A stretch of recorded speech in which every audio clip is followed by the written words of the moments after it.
అధికారం కోల్పోయిన తర్వాత కేటీఆర్ చిన్న మెదడు చితికిపోయి నోటికొచ్చినట్టు మాట్లాడుతున్నారని మండిపడ్డారు చొప్పదండి ఎమ్మెల్యే మేడిపల్లి సత్యం.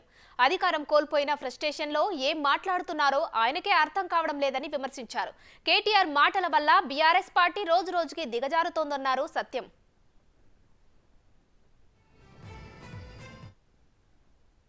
తెలంగాణ రాష్ట్ర ప్రజలు ఇచ్చిన తీర్పుతోటి కేటీఆర్కు మైండ్ దొబ్బింది, చిన్న మెదడు చితికిపోయింది.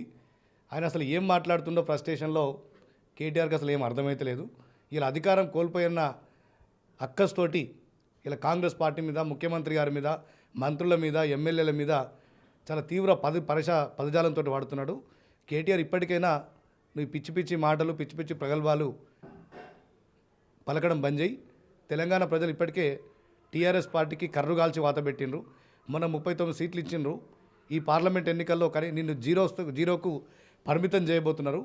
ఇప్పటికైనా ఒక బాధ్యత గల ప్రతిపక్షంగా మెదులుకొని ప్రజా సమస్యల మీద స్పందిస్తే బాగుంటుంది. ఇలా అధికారం కోల్పోయిన ఫ్రస్ట్రేషన్ తోటి ఇష్టం ఉన్నట్టు మాట్లాడితే ఇక్కడ కాంగ్రెస్ పార్టీ నాయకులు కానీ, కార్యకర్తలు కానీ, తెలంగాణ ప్రజానీకం చూస్తూ ఊరుకోదు. నీ బట్టలిప్పి ఉరికించే రోజు దగ్గరలో ఉంది మిస్టర్ కేటీఆర్. నువ్వు అది మైండ్ ఇట్ ఇది. ఎందుకంటే నువ్వు చాలా ఎంత తక్కువ మాట్లాడితే అంత మంచిది.